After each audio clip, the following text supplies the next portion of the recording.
Halo, nama saya Ahmad Faifarozi dengan NPM 062020107323. Video ini saya buat untuk melengkapi tugas pendahuluan dari praktikum PPO pertemuan ketiga. Pertemuan ketiga ini di sini membuat database menggunakan exam melalui CMD. Jadi secara langsung kita buka exam, kita jalankan examnya, tombol start, lalu kita menuju ke CMD. Sini saya menggunakan full terminal, kalian bisa langsung menggunakan CMD seperti saja. Di sini untuk awalannya karena kita berada di directory user, karena kita akan pindah ke directory ke exam yang berada di drive C, berarti di luar dari directory user. Jadi untuk keluarnya kita hanya perlu menggunakan cd backslash. Kita berada di ini, kita cek apakah sudah terekam. Oke, sudah terekam. Langsung kita menuju ke examnya. Jadi exam, enter, langsung kita masuk ke space, kita MySQL, lalu ke bin. Setelah di bin kita masuk ke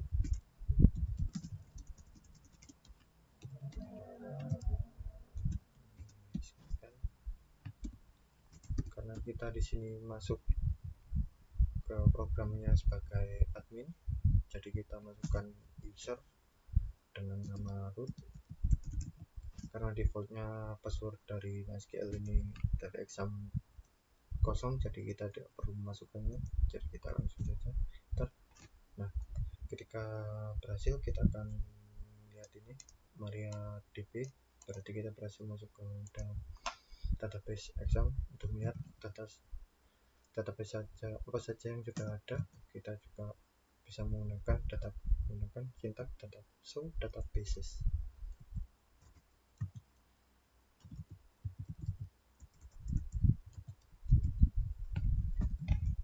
Jangan lupa menggunakan titik koma untuk menjalankan perintahnya. Kita enter. Nah, ini database. Di sini ada database verifikasi pendaftaran. Ini merupakan database dari modul. Di sini saya akan mencontohkan bagaimana saya membuat seperti ini. Jadi untuk isinya kita juga bisa melihat, kita langsung menuju ke admin aja, kita melihat apakah database. Nah, database yang saya buat terdapat dua tabel, yaitu tabel admin dan tabel mahasiswa, di mana terdapat kolomnya yaitu ID, nama, NPM, dan password dan nomor telepon yang sudah saya isi satu data dengan nama saya, serta tabel mahasiswa yang sama, kolom tabelnya yang telah saya isi sesuai dengan modul. Sebagai contoh, di sini saya akan membuat database baru untuk memasukkan data-data contoh database. Jadi kita langsung saja akan create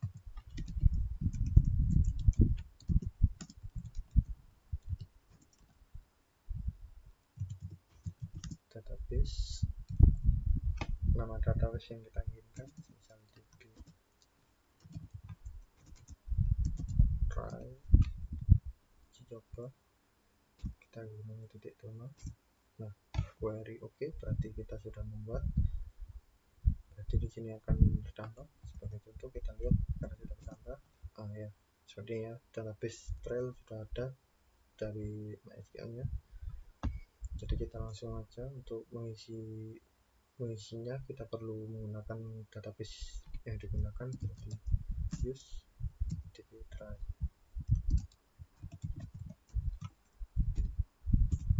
Database sudah terganti. Di sini kita langsung saja buat tabelnya, yaitu akan create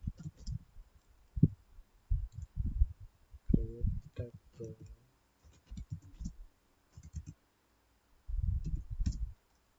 Nama tabelnya kita menggunakan admin seperti contohnya.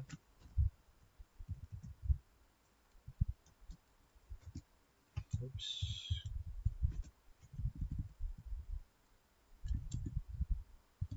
Segini ada, saya sini sudah membuatkan beberapa untuk sebagai contohan. Ini contoh yang setelah saya masukkan ke dalam database itu hasilnya. Jadi dalamnya terdapat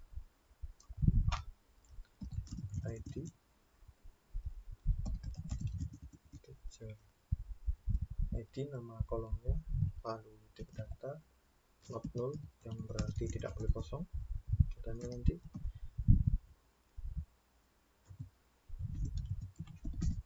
primary key. ID ini digunakan sebagai primary key, lalu diisi dengan auto increment, otomatis ID-nya akan bertambah sebanyak data yang akan dimasukkan. Ada koma untuk menggunakan nama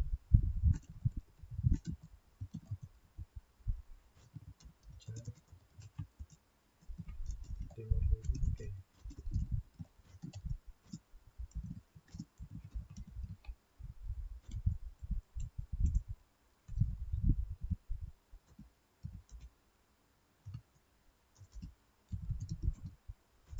Varchar ini merupakan tipe string, jadi kita tentukan berapa banyak string yang dimasukkan. Di sini yang nama saya masukkan 50 dan npm ada berisi 20.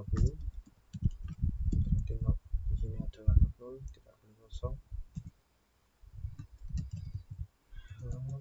Password sama varchar. Di sini ada 15.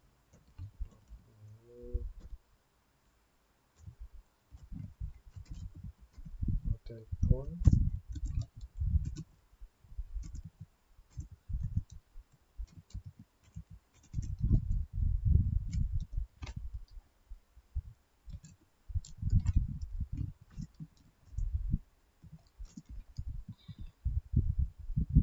Nah, untuk akhirnya kita gunakan kurung tutup karena di sini kurung buka, kurung tutup dan titik koma untuk menjalankan program. Oh, di sini error karena di sini ada yang salah.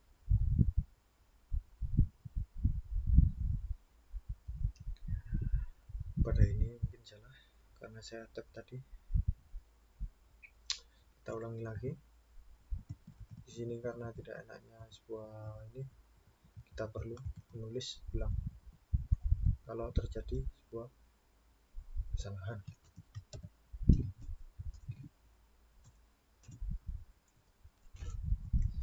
Kita cukup menggunakan atas bawah untuk mempermudah.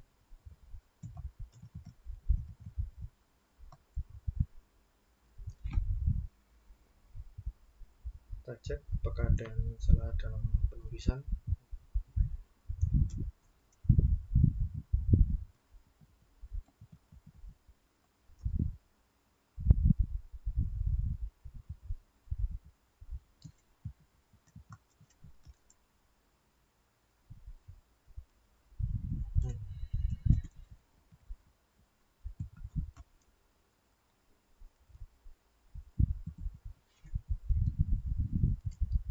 Oh iya, password.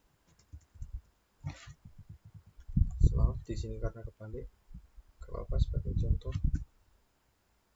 kita tambahin koma.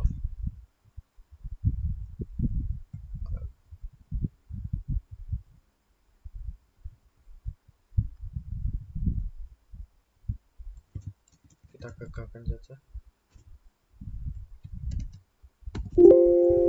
karena datanya gagal. Kita ulangi lagi.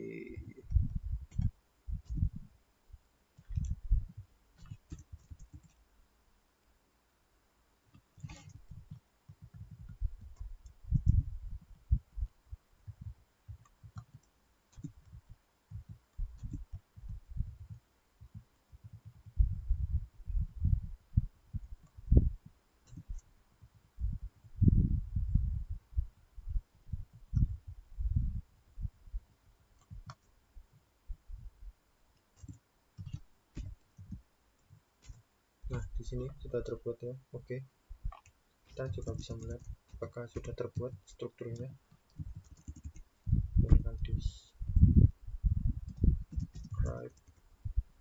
nama tabelnya admin.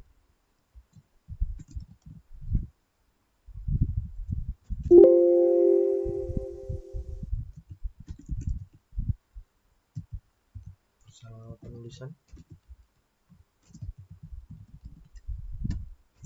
Nah, ini ya data-data yang kita buat tadi seperti ini strukturnya.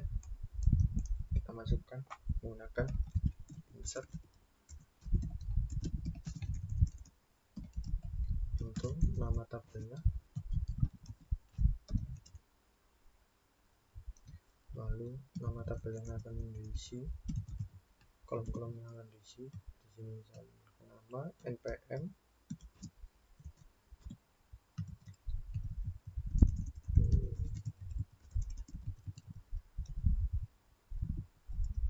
usahakan sama ya, kalau tidak maka akan terjadi error dengan kolom-kolomnya. Usahakan sama dengan ini ya.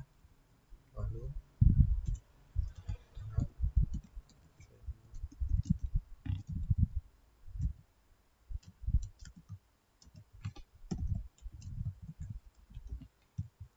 sini kita masukkan admin, lalu koma, lanjutkan npm nya.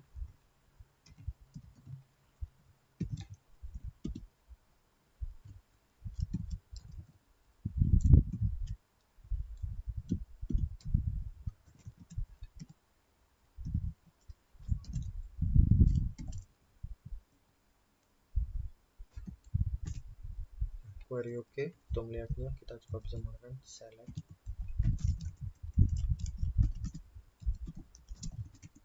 from nama tabelnya.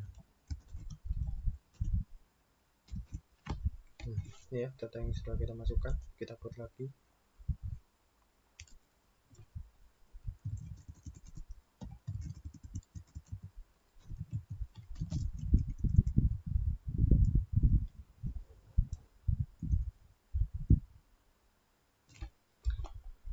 Mungkin seperti ini aja, satu saja sebagai contoh bagaimana saya memasukkannya. Datanya hampir sama, tabel yang pertama dan tabel kedua sama. Di sini saya membuat ininya, tipe-nya, lalu masukkan datanya. Di sini kita juga bisa memasukkan multiple data dengan menambahkan belakang koma ini, ditambah sebelum tanda titik dua ini kita tambahkan koma, lalu dalam kurung lagi kita masukkan data lagi sepanjang yang kita inginkan, lalu untuk mengakhirinya kita menggunakan ini titik koma untuk menjalankan programnya. Ya seperti itu aja, langsung kita menuju ke program dari pertemuan ketiga ini.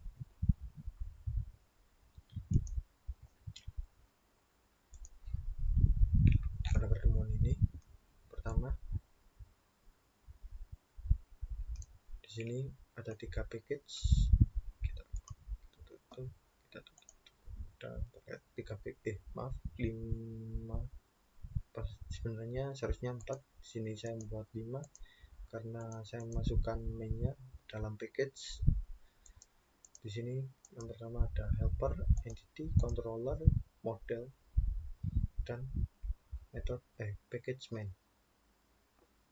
Di package helper terdapat class connector. Class connector ini untuk mengkonfigurasi ke database yang kita buat. Jadi di sini connector connection dari connection dari connection. Nah, di sini import connector ini merupakan important, jadi kita perlu memasukkan library referensi yaitu MySQL connector yang kita download dari lab atau lab informatika. Setelah masukkan, jika tidak dimasukkan maka akan terjadi error.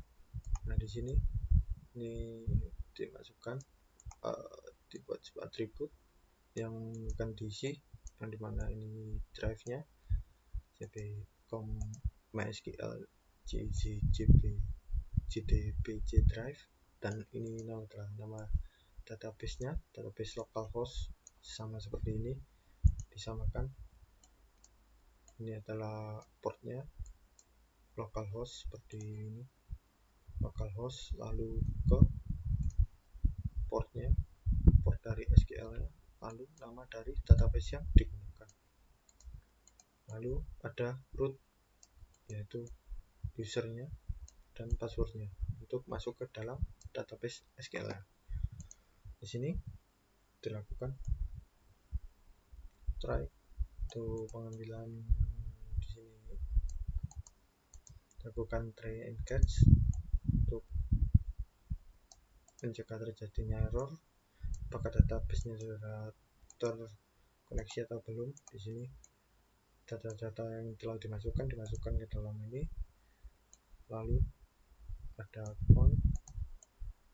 connection, data-data ini dimasukkan ke dalam connection, lalu jika berhasil maka akan dikeluarkan data berhasil koneksi ke database, jika tidak maka akan ditampilkan gagal koneksi, dan jika tidak gagal maka akan ditampilkan error. Lalu ke package entity, package pertama yaitu class user entity. Kelas ini adalah kelas abstrak yang nanti akan diwariskan ke di inheritance-kan ke mahasiswa entity.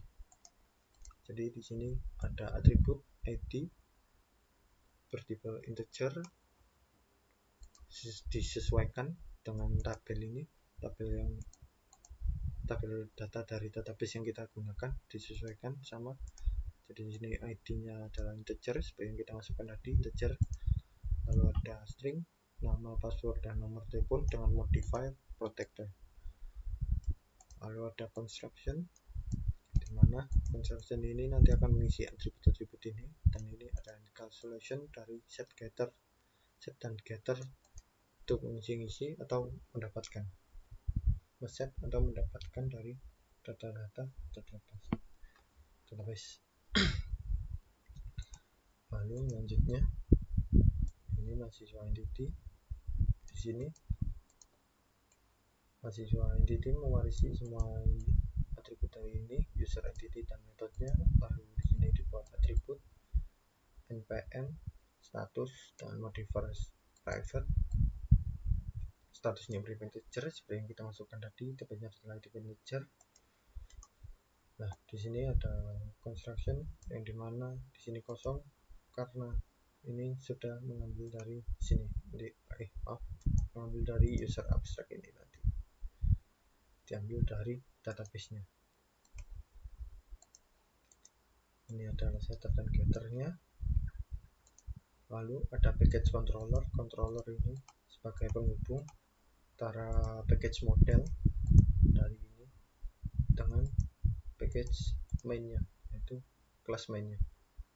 Jadi di sini dibuat instance dari mahasiswa model dengan tipe public static sehingga dapat terhubung ke main class. Dibuat ini, dan kontrolernya ini memanggil method get mahasiswa dan dikembalikan kembali ke kelas ini, ke mahasiswa model ini. Selanjutnya ke model ini, ke package model dan kelas model. Pada kelas ini pertama adalah atribut string untuk nanti memasukkan sintaknya. Lalu ada konektor dari koneksi ini, helper yang kita hubungkan ke database. Nah, di sini dipanggil itunya, metodenya. Lalu dalam metode dibuat sebuah array. Ini array akan memasukkan data dari database ke dalam array untuk dicetak. Nah, di sini dilakukan pengambilan data, dimana dibuat statement stats dari construction create statement dibuat. Nah, untuk sintaknya ini seperti yang tadi kita lihat. Untuk menampilkan isi dari database, kita menggunakan sintak select, from, dan nama tabelnya. Nah, sintak ini nanti akan di execute di ini, di statement execute query, yang hasilnya nanti akan dimasukkan ke result yang dinamai rs. Selanjutnya dilakukan iterasi dengan rs next untuk menjalankan iterasinya, lalu dibuat instance mahasiswa entity dengan nama mahasiswa entity, lalu didapatkan memasukkan ID-nya nanti di dalam set ID, nanti ke dalam ke array-nya, array di sini. Jadi didapatkan dapatkan ID dari database, ID bertipe integer ini ya, get integer karena di database tipenya adalah integer. Begitu juga nama, nomor telepon setelah dimasukkan lalu didapatkan dan dimasukkan ke dalam array. Nah, ini di return ke list array return mahasiswa. Nah, untuk programnya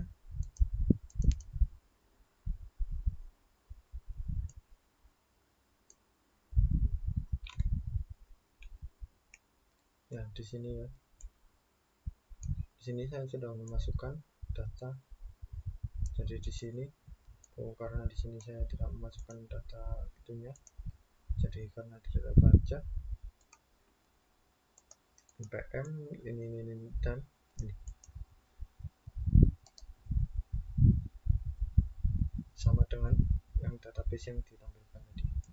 Oke, segitu saja hasil dari yang maaf karena di sini saya cek kembali, di sini ada nomor npm, di sini tidak ditampilkan karena di sini tidak dibuat nama npm nya. npm jadi get npm,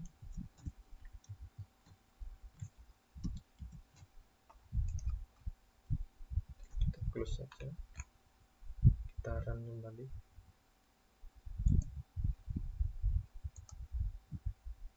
Maaf karena saya masih belum menjelaskan main class-nya. Nah, di sini main class, di sini dibuat instance mahasiswa dari mahasiswa controller yang tadi penghubung ini dari array. Nah, pada main class di sini dipanggil metode showData. showData memanggil dari mahasiswa get mahasiswa, yaitu ini isi dari data yang telah dimasukkan ke array. Jadi dicetak semua keluar. Nah, dilakukan pengecekan jika statusnya 0, maka dianggap unverified atau belum terverifikasi. Jika 1, maka verifikasi. Setelah diverifikasi,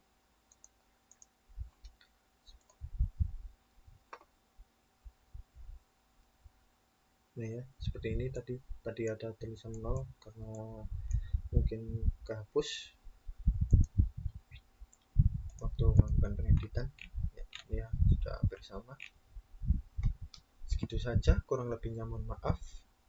Sampai ketemu di video selanjutnya.